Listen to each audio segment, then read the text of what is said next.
welcome wherever you are to this live broadcast of today's TM Forum Hard Talk.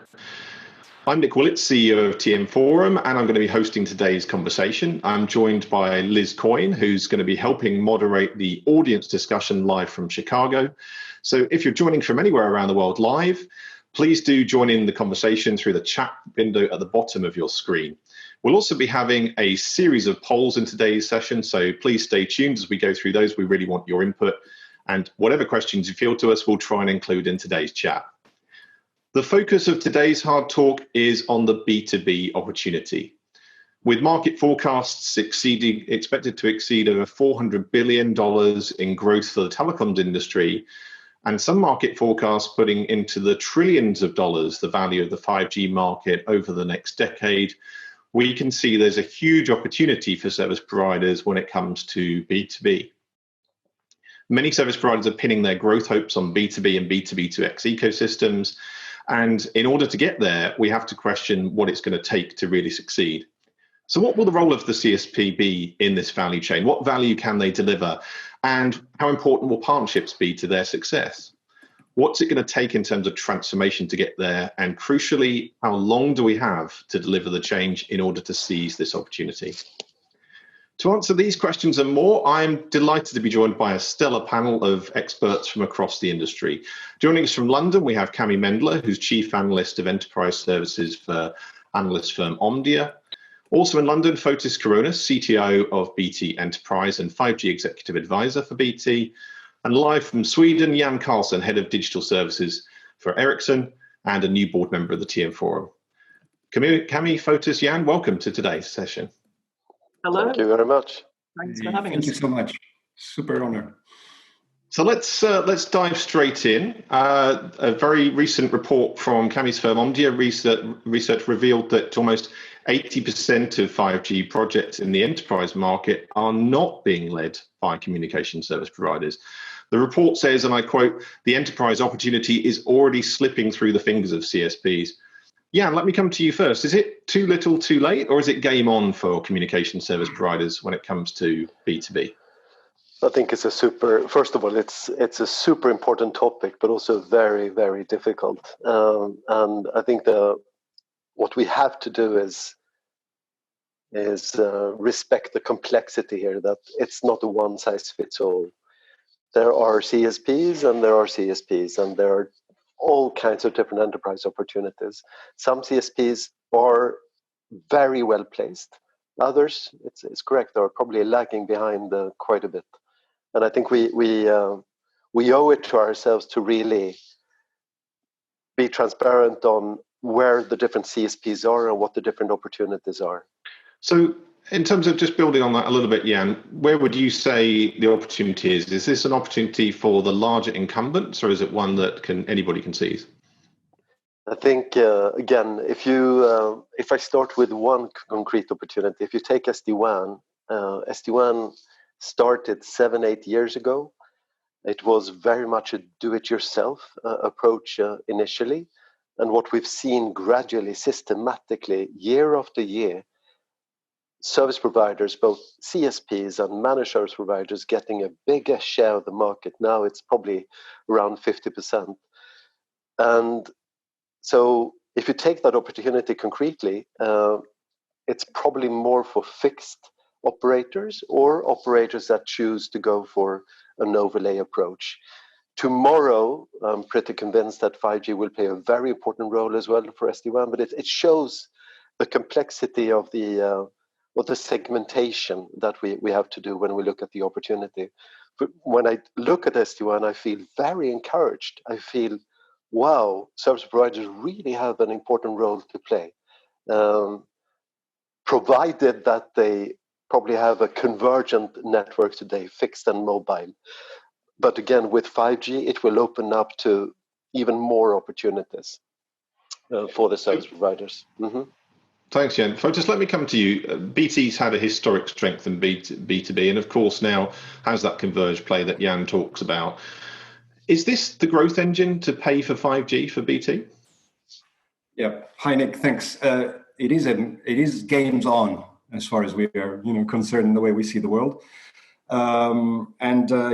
It is, first of all, is, huge opportunity because having a combined 4G network, the best 4G network and the best fixed footprint in the UK gives us the springboard that we can be, a super important 5G player. So, the 5G, I would say, foundation is to have a really great 4G experience. And we have, over 90% geography coverage, a great spectrum capability, great capacity. So that provides a really great footprint to build on, especially for the enterprises and the very high capacity areas. So game's on.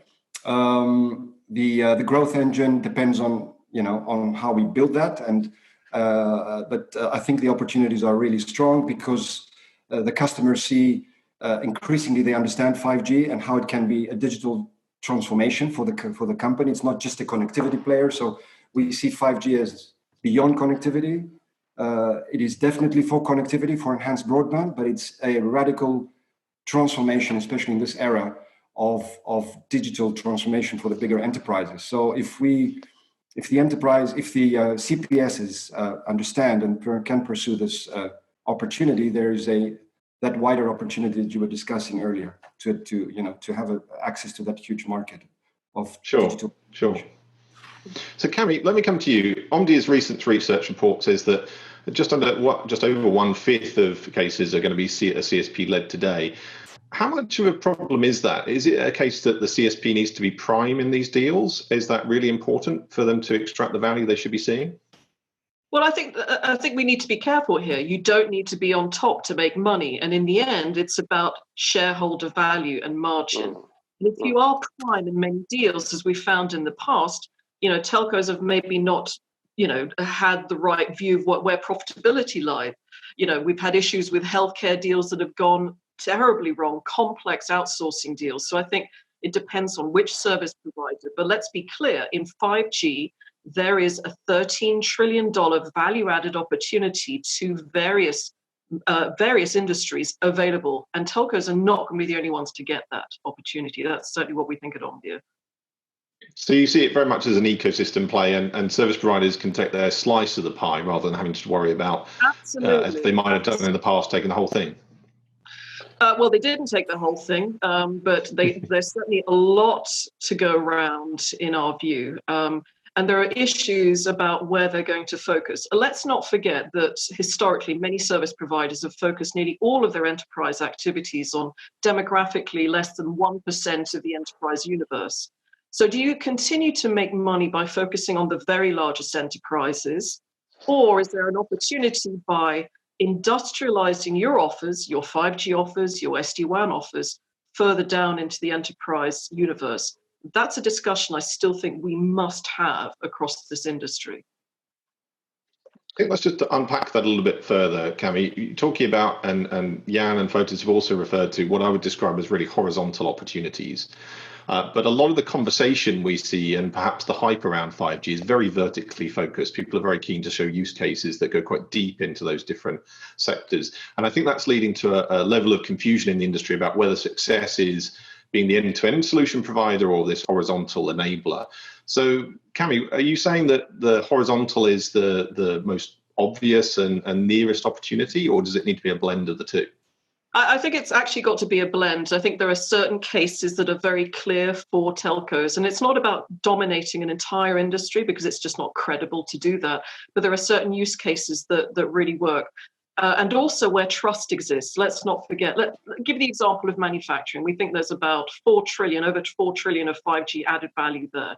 Now, in fact, if you speak to manufacturing companies, their number one most trusted partner that they state for 5G is a telco, but not alone. So, they expect to be working with a telco and an equipment vendor. And there's a huge opportunity in manufacturing alone. So that's one area.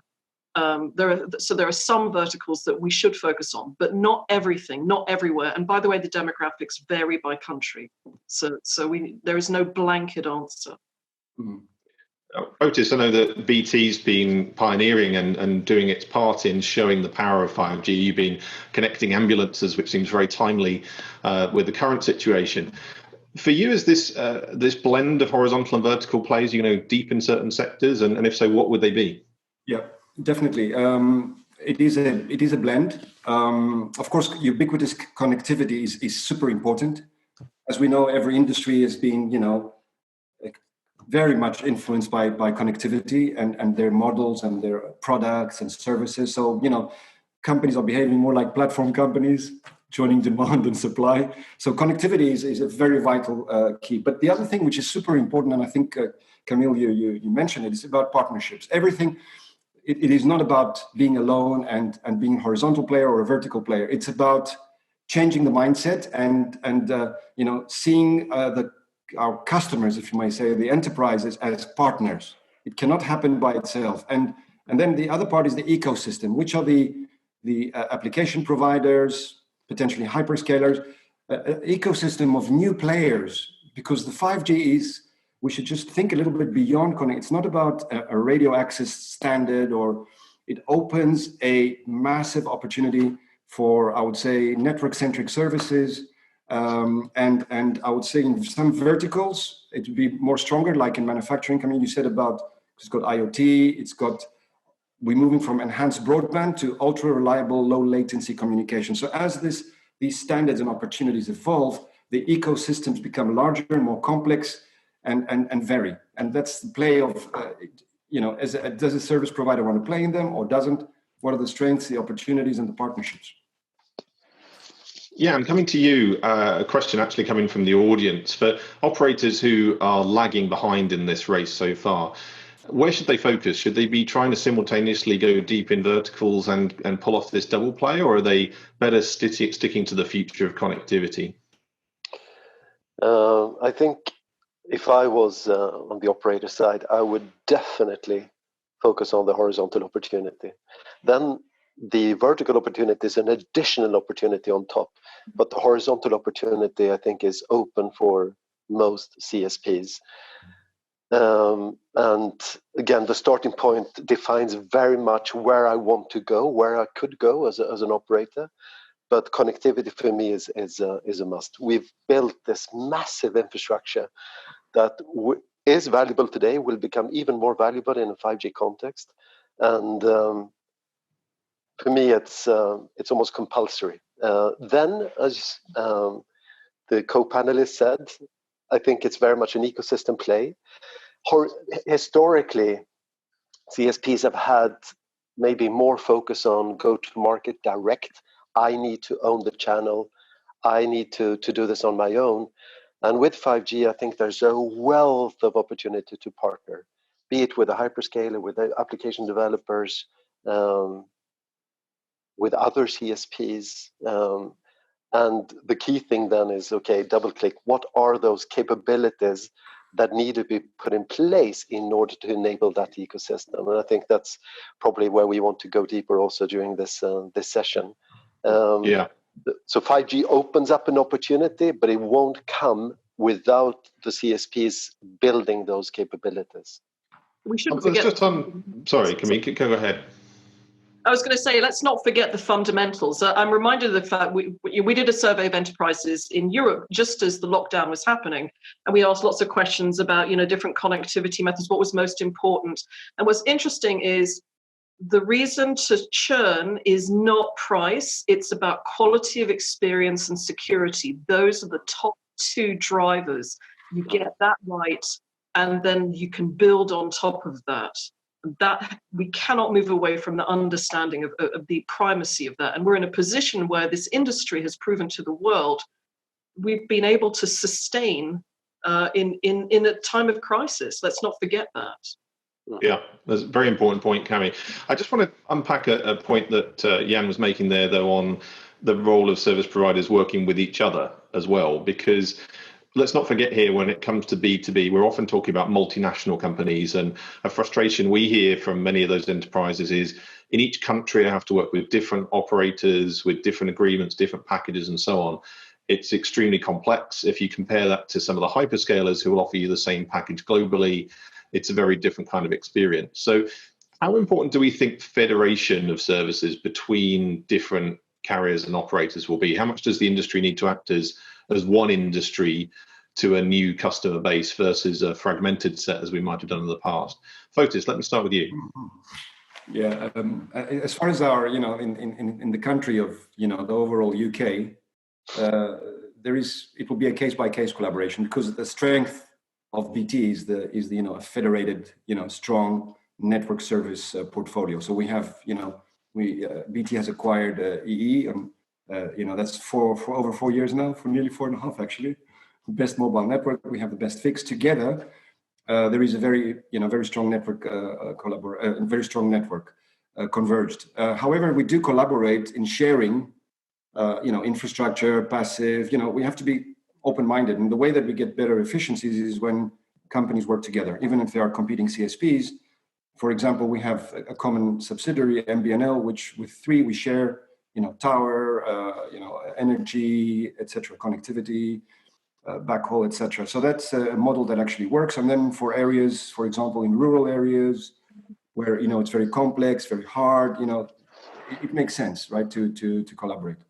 Is that enough? If you go on the global scale, I think that definitely there will be a collaboration, because assets tend to be, they need to be collaborating, because in every country, a group does not have presence, so it has to have a form of partnerships. And then by providing cloud services above that can be equally in one country where you have the strong footprint of a real network, and in other countries that you don't have a network, for the customer, it should be a great customer experience that could be completely transparent. So that collaboration is a must, and that's I would say, the orientation that we see the world.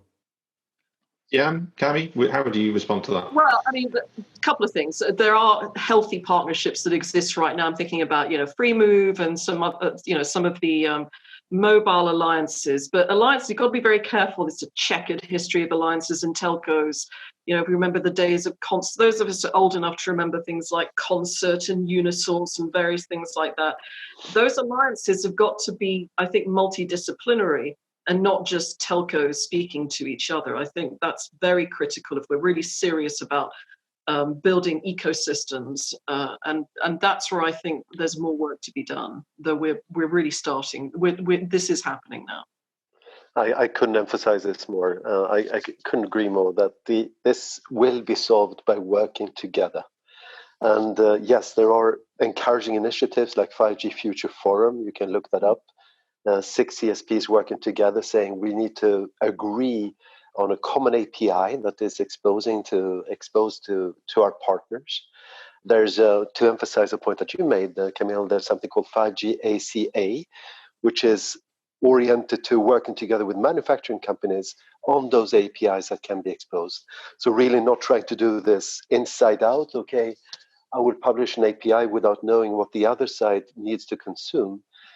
So our biggest encouragement is work with others, work with hyperscalers, work with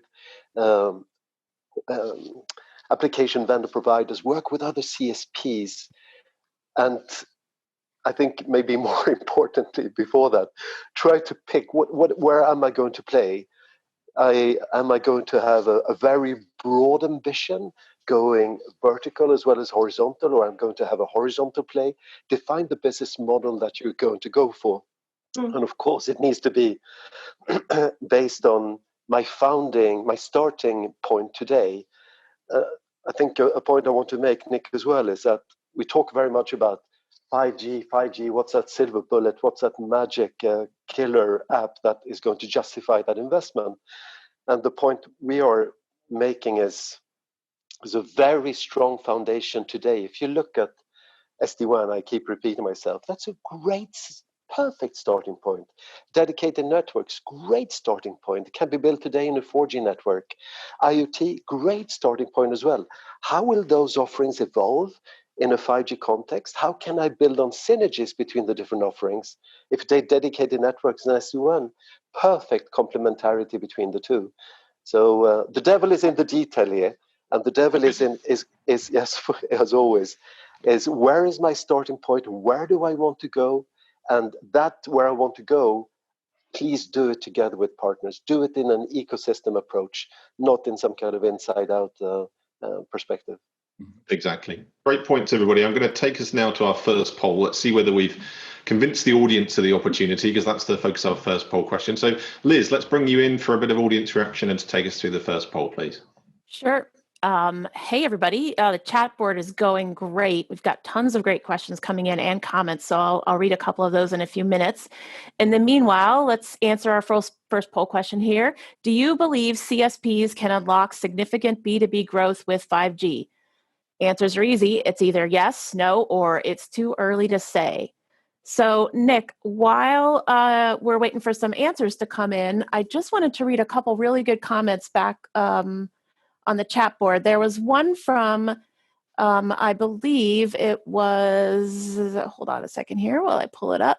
Kurt was talking about federation. He said that federation is definitely going to be required. No single CSPs can connect without leveraging each other. And then one of the other interesting comments goes back to SD-WAN. We've got Anil, who's been really active on the chat board, and he was talking about that SD-WAN is definitely going to be a big opportunity. So let's see if the results are coming in. Let's see. We've got an overwhelming yes. I'd say 121 people said yes, 63%, and only 5% said no. And 32% said actually it's too early to say. So I'm going to hand it back over to you all to discuss the results of those polls. Okay, thanks, Liz. Well, good job so far, panel. You got 2/3 of the audience are on board, at least at this early stage. So I think that's a great start. I'd like to now unpack a little bit more of what we were just getting into before the poll in terms of what it takes to be fit to compete in this market. We've touched on federation, we've touched on the importance of partnerships, and we'll pick that up again a little bit later on. But let's start with getting the basics right, starting with the network. Fotis, coming to you, many people have questioned, given how remarkably well the telecoms industry has coped in the face of, in some cases, up to 200% more traffic on existing networks in the COVID situation. One of the questions floating around has been people saying, do we really need 5G? How important is it? Should that be our priority, or should it be a priority on developing other kinds of services and adding more value? So how critical do you see 5G being in this B2B race? Yeah, I mean, I was surprised myself by the quality of 5G in a good sense for enterprise, because this is a discovery phase. Like by being one of the first to launch 5G globally, we all knew the promises about, the fourth revolution and, how industries can take advantage and then connected cars. And I was all excited about that in 2018. I did my first 5G site. And guess what? I had my first 5G site in the middle of Montgomery Square. I put a sort of a box with a lot of big windows outside and a 5G antenna and the first results from the speeds. And there was a big queue of enterprises actually knocking on the door, apart from consumers being, oh, what's 4G, what's 5G? But what 5G can do for me, I mean, one of the biggest areas was healthcare. I mean, I was really amazed what we can do in healthcare.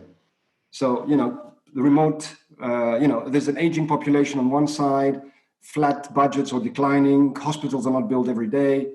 We can't treat everybody through A&E and stuff like that. How do we be proactive in treating sort of healthcare at home or a care home, et cetera, and the quality of this video sort of collaboration, see what I see, XR, VR. I was like a kid, I was feeling so. What are all these nice goodies, and can I use them for applications in industry?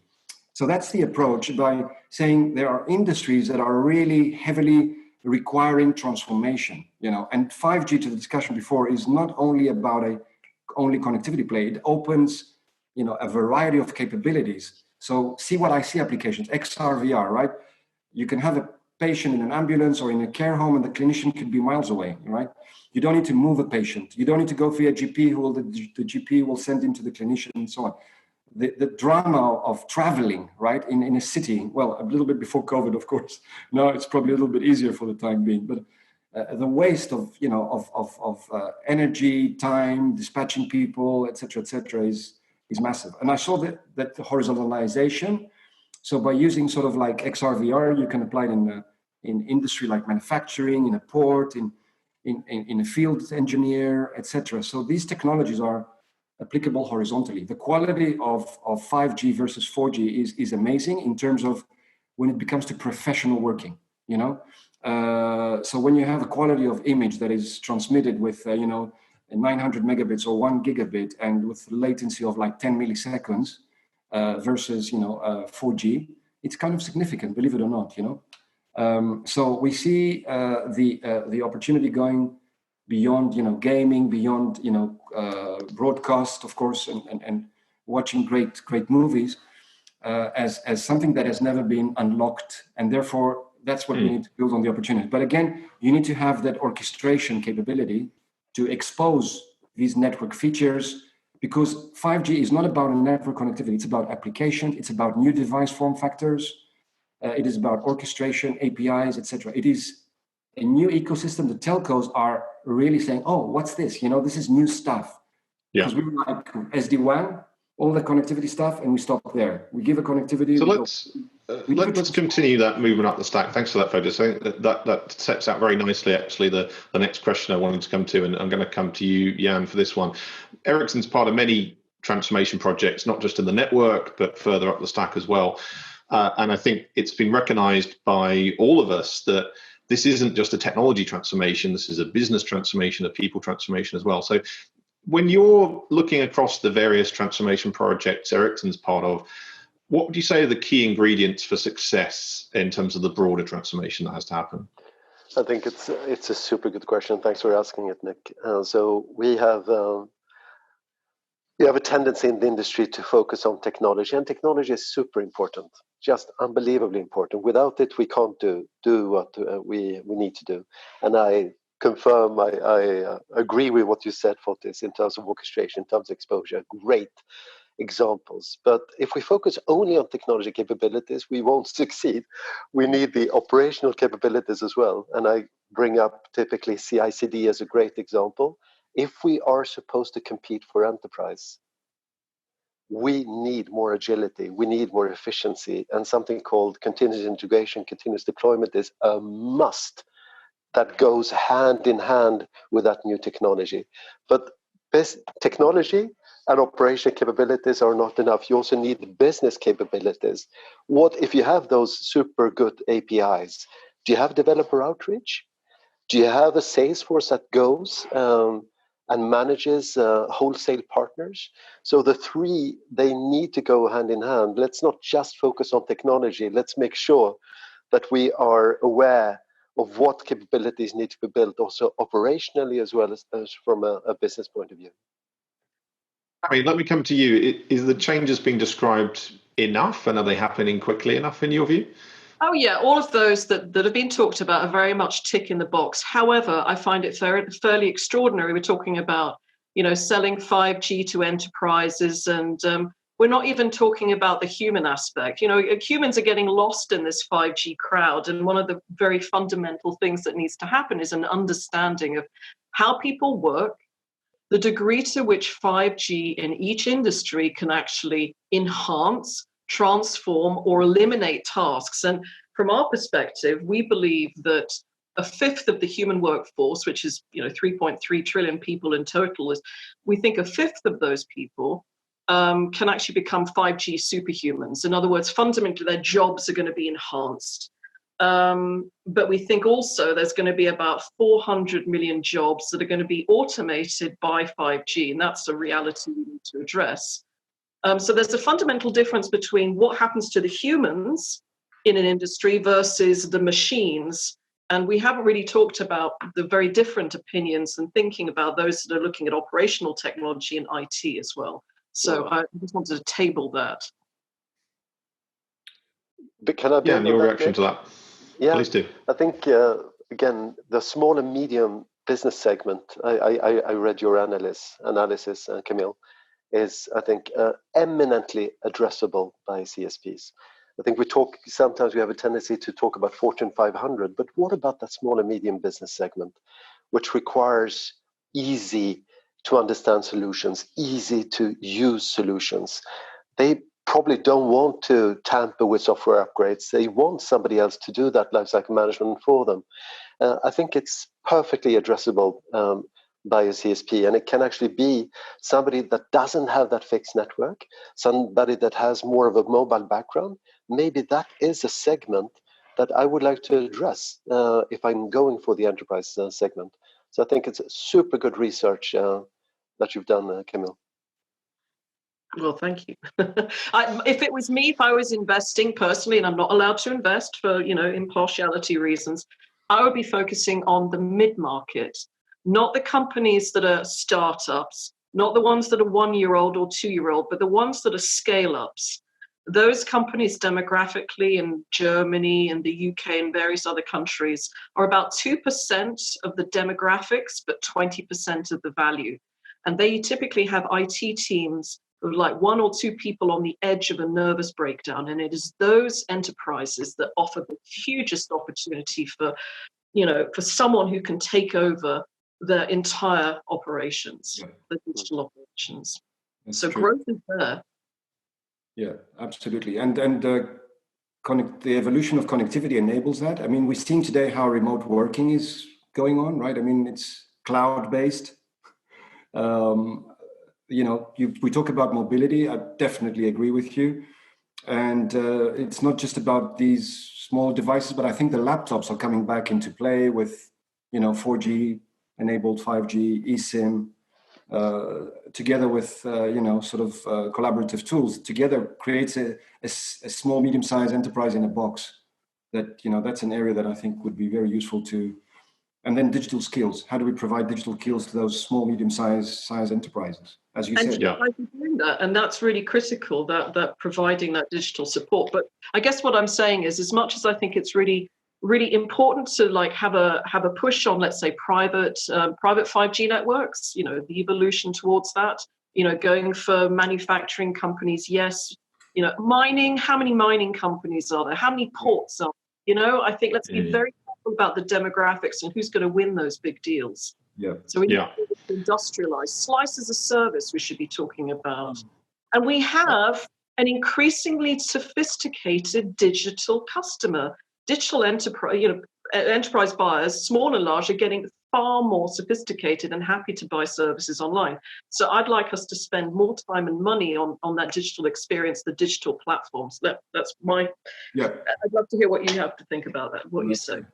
Absolutely. It's clear that that's going to be an area, particularly as we come out of the COVID situation, where we've got companies under immense pressure, keen to endorse and embrace those new technologies and fast forward towards their digital strategy. Let's put a pause just there for a second. We've got a next poll question for our audience to ask them what they see as the biggest barriers to success. So Liz, back to you. All right, everybody, time for our next poll question. What are the biggest barriers to success for CSPs? You can choose 3: internal culture and ways of working, legacy technology and technical debt, dependency on vendors and partners, internal skills and capabilities, regulation, inability to invest / shareholder expectations, inability to innovate, inability to partner easily, and lack of global scale. So got a lot of choices there. You can pick 3. So Nik, while that's going on, we got a really interesting question that just came in. Well, I guess it would be more like a comment / question from Luis Fernandez. He said he was expecting somebody around the table to challenge the case. So I can start.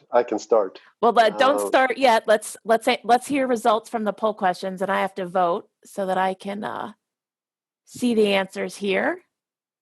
Let's see. All right. It looks like, this is interesting, we've got 91% saying that legacy technology and technical debt is the biggest challenge. Second place, we've got 88% with internal culture and ways of working. And, that is definitely something we've seen with our digital transformation tracker version 4 that just came out in February. That is one of the key challenges. It's been a challenge for a number of years and still is up there. And then we've got, let me see what the third one is here. It looks like it's internal skills and capabilities, which goes hand in hand with culture and ways of working. So I'll hand it back over to you all to discuss, but I think those answers are pretty accurate. Yeah, thanks, Liz. Fotis, do those challenges resonate with you? A lot of that's around the people rather than the technology. Not at all. No. Absolutely. Ways of working. Sorry, the skills is also something important because of the changes in the industry. There's certainly amount of what also Jan mentioned before. Do we have the right sales skills, the support skills in order to move up the food chain of, if I may say, the value chain from pure connectivity upwards is important. Culture, the legacy debt. That is also a capex issue, and the will of the companies to transform. So if you want to be a partner in digital transformation of your company, of your customers, you need to be yourself leading agile, right? So that's a very important area. So for us, for BT, it's very strategic to go through this transformation process, working in agile manner, in order to focus very quickly onto new platforms to become a digital player, basically. And reduce the dependency on IT, which is an OpEx issue. It's, providing, you need to get the oxygen in order to invest in the future in what we talked about, orchestration and API development and, added value services. So the debt, I would say it's not you can't do, but, it's something you have to really focus. Culture of partnerships is also important. I mean, big companies usually tend to think that they are putting the rules of the game, and we're not listening for a long time potentially, so I think partnership is a very important area to open up and to team up and to create those win-win situations, because the customer at the end of the day, he wants outcomes. He doesn't want just a connectivity. He wants to digitally transform, become more efficient, more agile, and we need to think about outcomes rather than selling SD-WAN or connectivity, mobility. Separate. We need to sell outcome-based services. Now, Jan, you in Ericsson are involved in many such projects. In some ways, you're also can be part of the problem or part of the solution in terms of these challenges as well. What does it mean for you as a vendor partner in terms of the changes that have to happen for you? Because it can't just be the service provider that has to change. Surely companies like Ericsson also have to adapt. Definitely. I think it's back to what is our comfort zone. Our comfort zone is technology. We know that very, very well. And when we engage with a CSP, do we have the magic solution? This is what you want to do. This is what you need to do. Of course not. It's a dialogue, but I'm sure there's quite a lot we can contribute with. And what we can see quite easily, quite quickly, is a best practice. We can see. That's a smart move. That seems to be something that other CSPs should apply and replicate. And I think the biggest thing we have to do is really be more outspoken in terms of speaking our mind of key recommendations, key actions that the CSP needs to take. In general, I feel an increasing sense of urgency that this opportunity that we have, that we can seize, will maybe not be as big unless we start to move now. The call for action is really now. If we would do such a big mistake if we think, I have time, I don't have the spectrum, it's okay, I'll solve that question later. No, you have to start now. CI/CD, to put that in place, takes a while. An orchestration, which is multi-domain, takes a while to build out. If you want to develop a wholesale strategy, you better start now, because you need that sales force. You need those product managers who know what they're doing in order to be successful with wholesale. So start now is one of the biggest recommendations that we have when we engage with CSPs. Assumption that you haven't started now. I think let's give a shout out to some service providers that are doing this. Just an example, more and more of the big guys are doing, like Vodafone, like Verizon, like BT, like Orange, actually, AT&T, co-creation workshops with their clients to tease out new opportunities. This is becoming table stakes with some of the most important enterprise clients. And the Oranges of the world have uncovered huge opportunities that they can, and better intimacy with their bigger clients, to execute on some new opportunities. So let's not assume that the movement, this is not happening yet. Some service providers are well on the road, in my view. Absolutely. Can you just build on that, because it's really great what you said, because when I just put out, we put out 5G, and then I thought about what is for industry, so we were in Birmingham, for example. That's when we did work with the NHS. I said, look, I have this great technology. I'm not a health expert, honestly. I mean, I did work in the past, maybe a little bit, but let's see what's your biggest problem. Is there anything that you think for a digital first healthcare we could do? And these co-creation things, it's co-creation, it's agile at really with a customer and working on the level of CEO level. And it's so much fun. It creates such a great excitement because you're actually attacking the worst problem.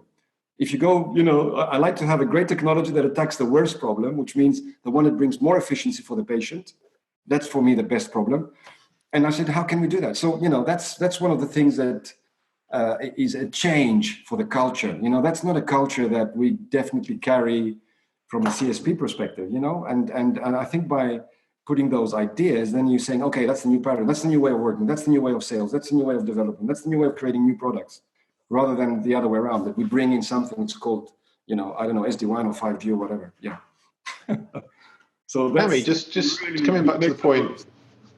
Coming back to the point you're making, Camille, on this is happening, and we would certainly echo that from my point of view. But is the change also happening fast enough internally? You talked about the change happening in how we sell, how we partner with customers and so on. But do you see the change that's needed to happen internally to actually support all those new use cases and new services? Is that happening quickly enough?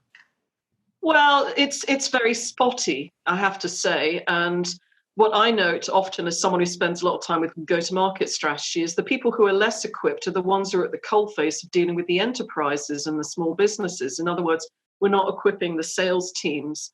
You might be educating some of the marketing people, but the sales teams don't have the tools and the knowledge. So there are gaps there. So it's not just an operational issue. So, I mean, I applaud a lot of the work that TM Forum is doing around, APIs and, in terms around AI standards and pushing some of the cultural issues. Let's be clear, it's not just about the people in the technology roles. So there are some major gaps that need to be addressed in some of those customer-facing roles as well. That's just personal view, but I see it again and again. Yeah, I agree. And sorry, and the sense of urgency that Jan talked about is super important, that, let's go into it. Let's not wait for perfection to define and do, Yeah, good point. Let's do it as best as possible now, because if you don't, that creates the momentum. That's exactly what an Amazon does. They are completely iterative. They continually change and improve what they do. Yeah. Now, many of you have talked about the role of partnerships and the importance of partnering, whether that's with customers, vendor partners, with other players. I think just now is the first time I've heard a hyperscaler mentioned in this conversation, but in many conversations, there's a tension and a question around the relationship between service providers and some of the big cloud players and other hyperscale companies. So in terms of what it takes and what's going to be required and who will be the most important partners, how do you see that playing out? Because several of you have commented just how big a shift that is from quite a sort of inside out perspective of the past to actually realizing that new business comes from working with others in the future. Yeah, and how important do you see the role of partnering in this success in B2B? I think it's absolutely fundamental. It's it's key. A CSP will not be successful without partnership approach, and that partnership approach includes the hyperscalers for sure.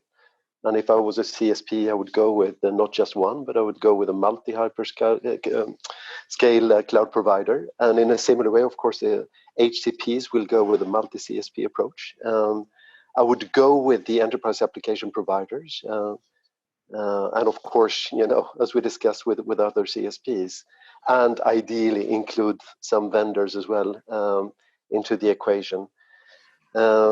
And what I'm seeing based on real engagements, I'm super encouraged. We have discussions with CSPs and hyperscalers and enterprises at the same table, talking about those MVPs, talking about those use cases, what's required, that outcome approach that Fotis talked about. How is this useful to me? It's absolutely fundamental.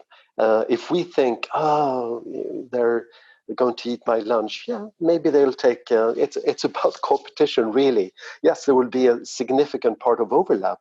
That's just how it is. I don't know if you agree, Fotis, but for me, it's absolutely fundamental. I mean, just looking at, I totally agree. I'm just looking at the market dynamics, right? I mean, all applications by end of 2022, I think about 70% will be on public cloud, right? That's the reality, right? And the rest, 30% will be on premise. So by nature, the connectivity is to do what? Is to enable the services of those applications to be on the hands of users across all the industries and the consumers. So it's by nature a collaborative work in order to join forces with the hyperscalers. I see it as probably it's not one fits all, to say that I'm going to have the same agreement with everybody because they have different products and services. Yeah. But I think it's an area of care of our customers. So because it's important for our customers, it's important for us. And there's absolute complementary, I would say. Or it's more complementary than competing because data centers have to be connected. 5G is coming along. We talked about, quality of service, about, how would I call it, personalized capabilities around managing your network and all these services that we need to put on so that we can have a better opportunity to monetize that. And if we see today that, hyperscalers that are up, we also had the chance to transform, and change. So, we need to catch up, if I may say, and try to team up in those areas that we can. Yeah. So if partnerships is the key for everything. Yeah. If we're convinced then that partnerships are key, but what changes have to happen to succeed with partnerships?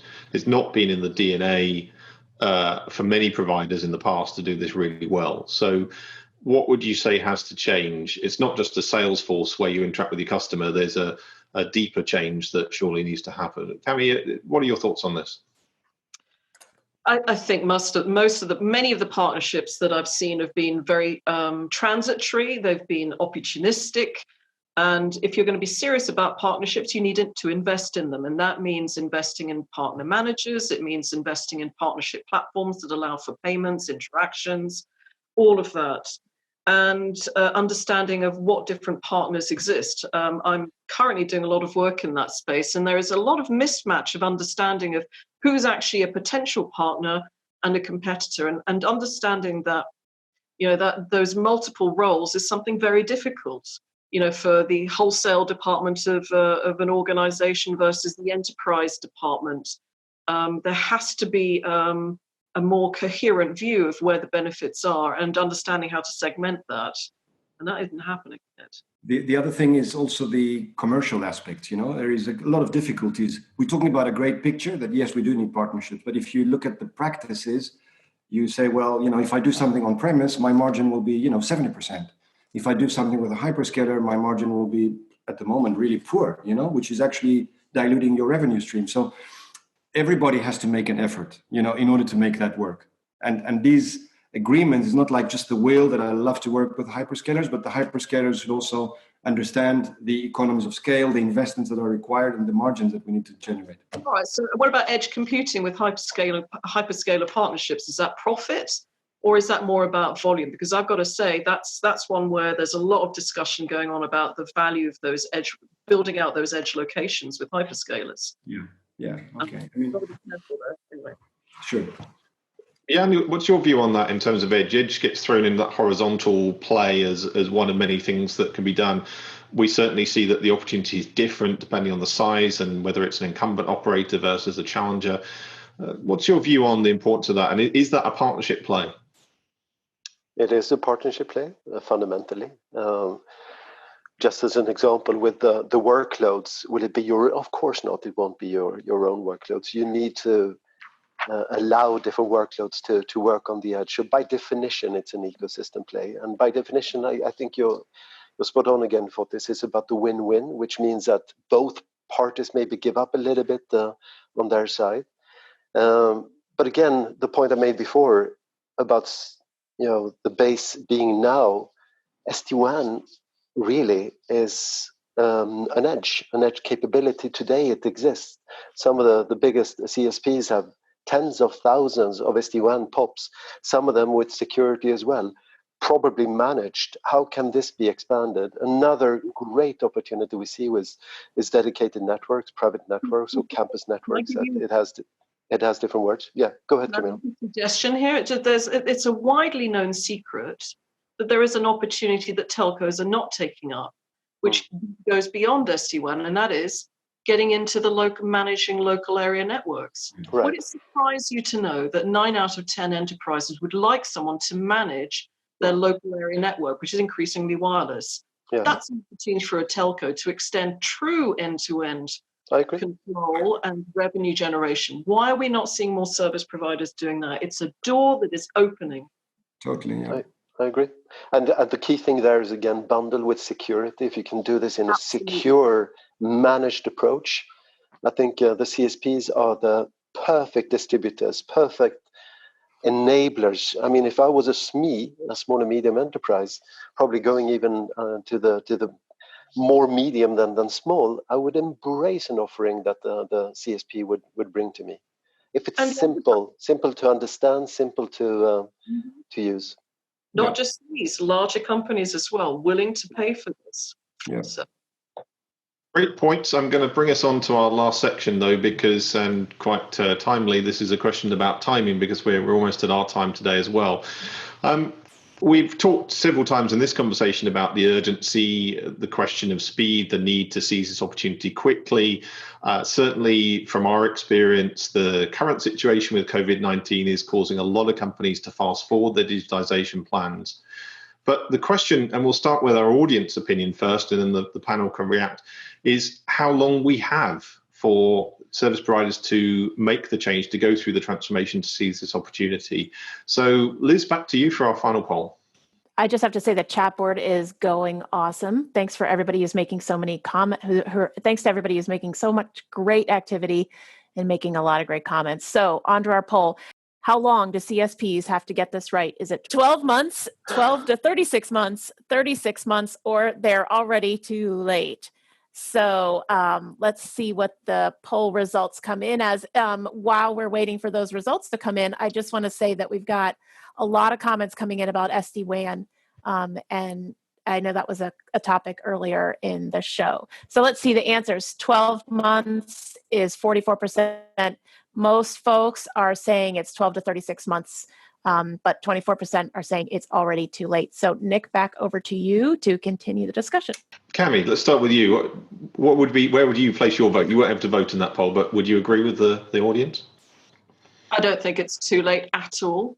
And I think that, but I do think it's somewhere in the next 12 months that some very big decisions need to be made. But I think there is absolutely untapped growth in enterprise. We see it, and we think that we also believe that telcos do have some trust to exploit, trust that is growing because of the current situation now. Okay, so it's all to play for, but it's got to be the next 12 months you make the big choices. I think so. Some difficult choices. Fotis, where would you place your vote? I think some of these decisions already have taken place. So for example, security, trust. We're seeing that intensively. We're seeing that enterprises are contacting us for a one-stop shop. The fact that we are, having a running, a reliable service and enabling. We ourselves got into speed. In a few days, we had everybody on mobile, sort of home working from home, and allowing all the companies that we serve to work from home. So that, as you said, twice, double data usage. And that created an entity of trust around, the bigger areas of public service, small enterprises, larger, et cetera, et cetera. So I think the 12-month period for us is also that it's going to be the market that we're going to see change through those 12 months because, are they going to be moving back into big locations? We heard banks are really rethinking about things. You know what I mean? There's a big change in the market, and we have to be completely agile to continue to working like this, providing incredible collaborative solutions. If this is healthcare or if it's just simply, working on Zoom or Teams, et cetera, et cetera. So that is a completely new way of working. Decisions quickly, people on the front line taking decisions, people very mobile and connected. Okay. Jan, how long does the industry have to get this right? I think the opportunity is there for the taking, and it's definitely not gone tomorrow, but I would emphasize with the greatest sense of importance and urgency, please start now. Please start now. Define the plan. It might not be perfect, but where do you want to play based on the capabilities you have? And start now. Start with an MVP approach. Fotis said it, Camille said it, do together with partners. Try to go for cases which are replicable, but it doesn't have to be perfect when you start. Start now. Call for action for us as an industry. And the key thing, of course, is to do it together. That's great advice, Jan. And just a final comment from each of you, maybe, if you had to give one bit of advice to the listeners to today's session, what would it be? We heard Jan's advice, I think there very clearly, do it now and start small and scale up. Fotis, what would be your advice to today's audience?